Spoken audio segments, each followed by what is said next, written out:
Yose tak. Iya wes vendor nasi apa? Iya guys, kita ya.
Ini nih.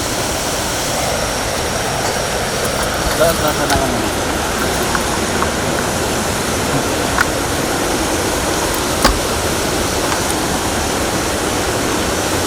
Kamu gak salin atau Sudah. aku? Betul berapa saya?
Wah!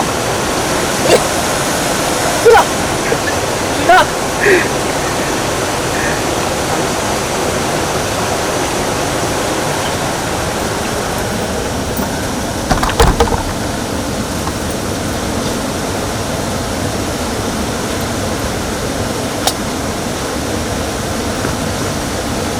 Rakit tayo mas nih kalau samping.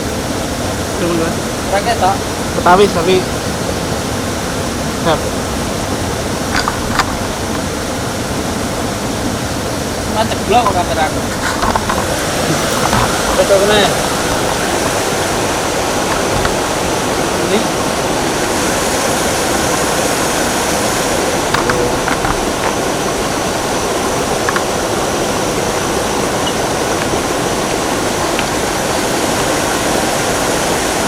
Ini tadi kita kan pembersihan.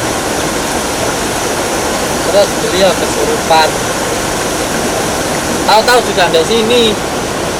Jalan kaki dari sana tadi sini.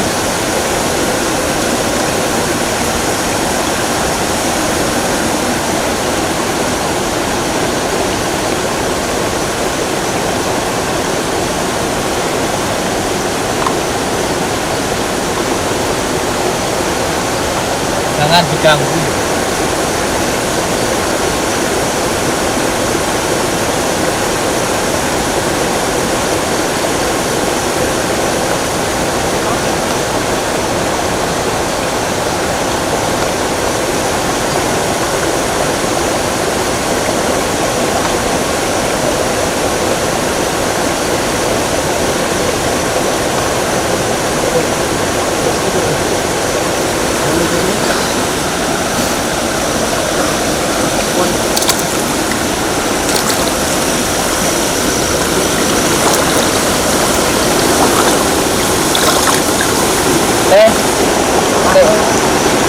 Ora tes ya.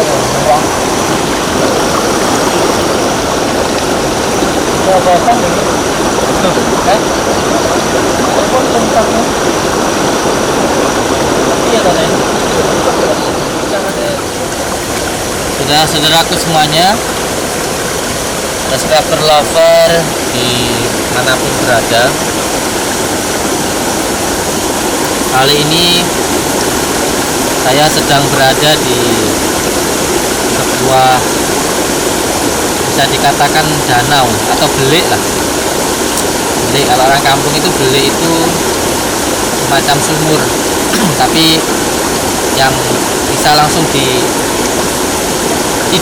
apa diciduk itu ya, bisa langsung di, kalau saya dulu kecil memang mandinya di belik, jadi biasanya dekat sungai, dekat sawah gitu, jadi mandi itu langsung, nggak perlu nimba, beli itu langsung jadi semacam sumber gitu lah. Nah, ini tadi kan saya barusan mendatangi salah satu rumah warga, tepatnya di desa mana ini, Serot mungkin, masih di Blitar. Nah, tadi setelah pembersihan memang sudah menjadi kebiasaan saya kalau selesai ruqyah atau selesai ruqyah rumah atau pengobatan atau mendoakan itu mandi. Nah ini juga penting untuk anak-anakku, untuk saudara-saudaraku yang mungkin menjalani atau mendalami atau bahkan menjadi peruqyah ataupun tukang suwuk seperti saya. Ini penting supaya apa? Supaya sawabnya itu tidak mengenai diri kita. Ini juga penting, Pak Tentara sini semuanya. Ini penting untuk dipahami. Kenapa?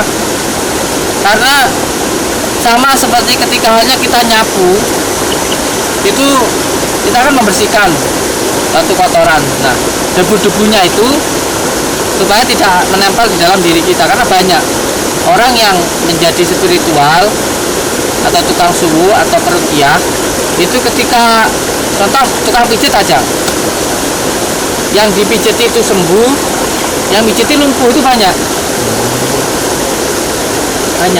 Ada yang sawabnya itu jadi pemarah, bahkan ada yang sampai hancur rumah tangganya, kadang sampai berbagai macam hal lah kejadian yang terjadi. Itu pengalaman pribadi saya.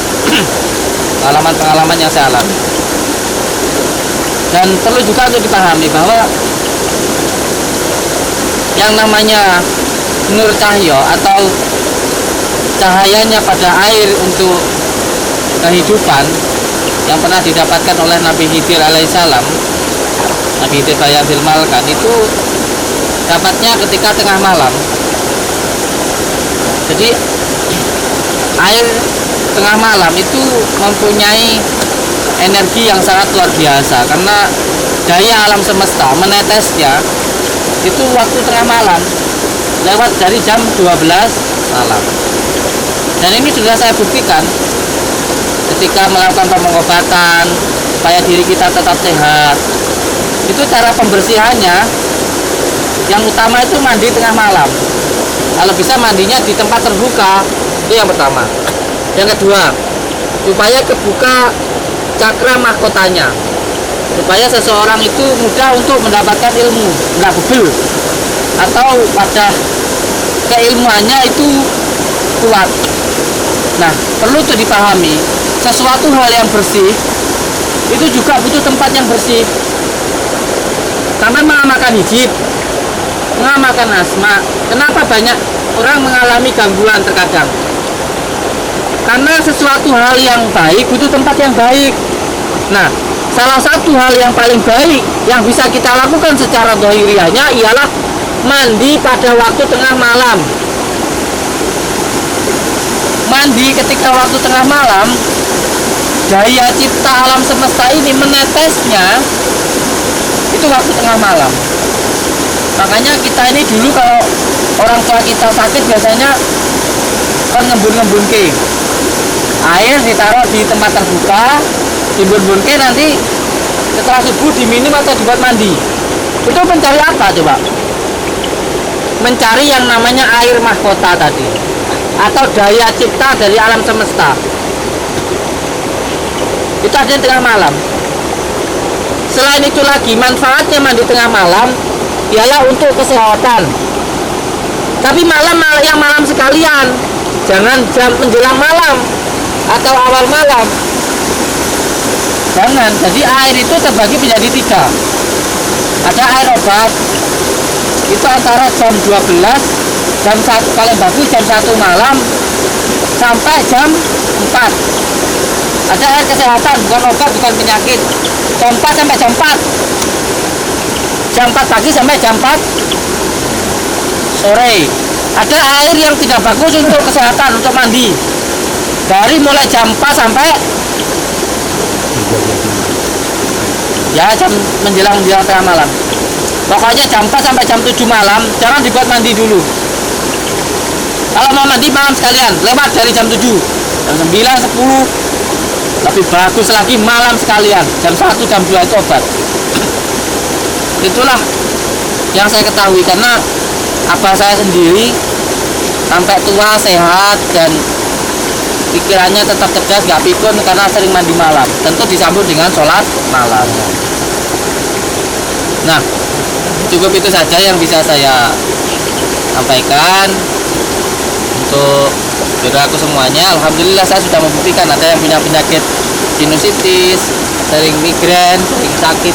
Itu saya suruh mandi tengah malam di tempat terbuka. Alhamdulillah banyak yang menyampaikan testimoni kesembuhannya. Ya, semua kesembuhan datangnya dari Allah. Bagi yang mau melaksanakan silahkan.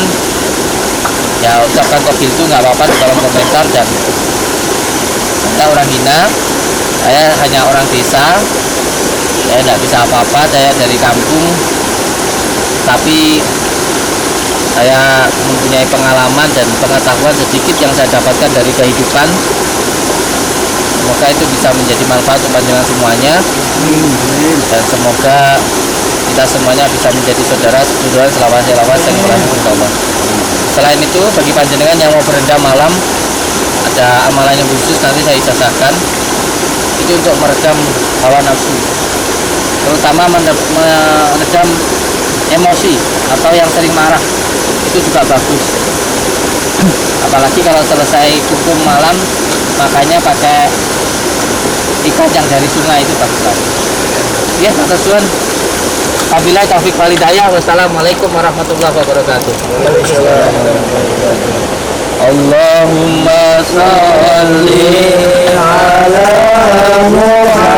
Muhammad ya Rabbi sholli alaihi wasallim. Allahumma sholli ala Muhammad ya Rabbi sholli alaihi wasallim.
Sampai.